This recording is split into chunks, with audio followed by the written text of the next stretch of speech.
Yikes. Hey, buenos dias, ¿qué pasó, amigos? Jons Moto Garage. Welcome back to the channel. Today we're going to be doing something a little bit different that I haven't done before. This is going to be the first of a 4 to 5 part mini series documenting from basically beginning to end buying and selling a motorcycle. So today, part 1, we're going to go check out the bike and do the inspection and everything. Now, with buying and selling bikes, things don't always go as planned, and sometimes you go out to look at something, you think it's going to be garbage, and it turns out to be the complete opposite. And then, of course, vice versa. Sometimes you go look at a bike and it ends up being a total bust. So it's somewhat unpredictable. There's things you can do to try and avoid or minimize that risk, but ultimately there's always a little bit of a gamble. So stay tuned with this flip to see ultimately what ends up happening, to see if I make a ton of money or end up losing a ton of money. Jons Moto Garage, let's jump into it. Whew. Hey, buenos dias, ¿qué pasó, amigos? Jons Moto Garage, welcome back to the channel. As you can see, the garage is not in super good condition. I had a subscriber months ago tell me that a spring was broken. Well, I finally got a guy coming out to fix it. And by the way, do not try this at home, very dangerous. Today, finally, we're going out and checking another motorcycle. It's been a super long time, but as you can see, we're bringing some tools here with us. The guy said that he wasn't able to get the bike started. I asked him if he could charge it overnight and or try to jump it. He said he's not too mechanically inclined and isn't sure what's going on, but he thinks it's the battery. Here's the debacle. It's an hour away. I don't have a truck or a trailer right now, and so I got to load up the whole crew, the wife and 2 kids who aren't at school. We're gonna drive way the heck out to the west side, take a look at the Moto. Hopefully I can get this sucker started. If I can, it'll be presumably a super dope deal, and if it does work out, I then will be able to ride the motorcycle back. So hopefully it all pans out. We got the cash, we got the tools, we got everything we need. Jons Moto Garage, let's go ahead and hit it.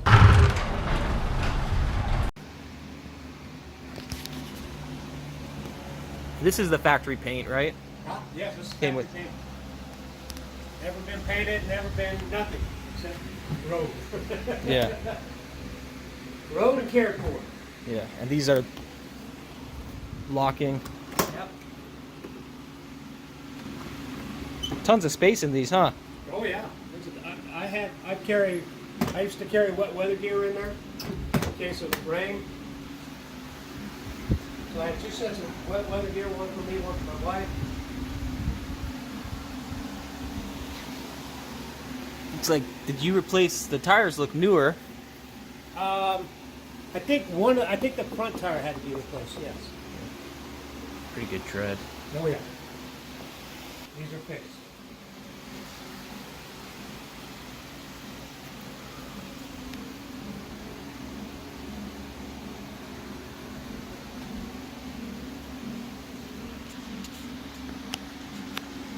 All right, so I drove an hour and a half out there to look at the motorcycle, and basically this is what happened. I walk in there, the seat's already off. You can see he already had it hooked up to a charger or something along those lines. And come to find out, he had actually replaced the battery a week or 2 prior. And so I went out there thinking it was something battery related, and I tried to ask the right line of questions beforehand to kind of narrow that down, because I didn't want to go out there if it wasn't battery related. I didn't want to go out there if it was anything else, because I knew I wasn't going to be buying the bike and taking it to a shop to have it diagnosed myself. Yeah. So we turn it on. And if I were just to go like that and start it, it would just start up. It just dies right down. Right.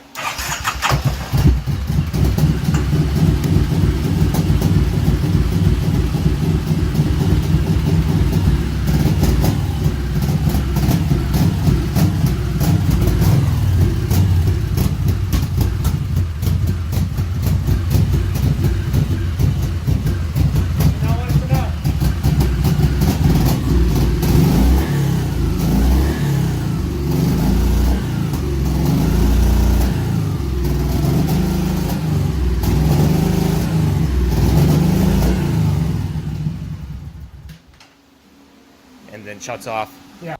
And basically the issue was the bike would not start. It would turn over, but it wouldn't idle.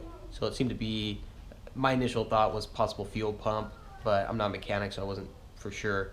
But it obviously wouldn't start up. I couldn't take it for a test ride, and so I decided not to buy the motorcycle. Now, he said he was going to have a mechanic come to the house to look at it. So at this point, I'm not going to walk away entirely. It's still a good enough deal for me to go back out there if he gets the bike back up and running. The deal was, it was a 2009 Kawasaki Voyager 1700, big touring bike, ABS, pretty much fully equipped, and the asking price was $4,500. Up to this point, we haven't discussed price or negotiated at all. Obviously, I want to see the bike running and take it for a test ride before I go too much into that.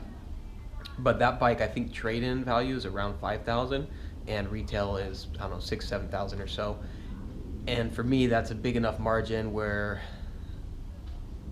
because there aren't a lot of those out there on the market, if I pick that up in the $400 to $4,500 range, should be a pretty easy sell for anywhere from like $5,000 to $6,000, assuming it's in good working order. Anyway, so that's where we're at for now. Leave a comment below if you think you know what the issue is, and then stay tuned for the next video or the next part 2 of this series, and I'll go over what the problem was with the motorcycle and then what we decide to do from there. Jons Moto Garage, if you dig the content, like and subscribe. Drop a comment below, let me know what you think, and we'll catch you guys on the next one. Adios, hasta luego.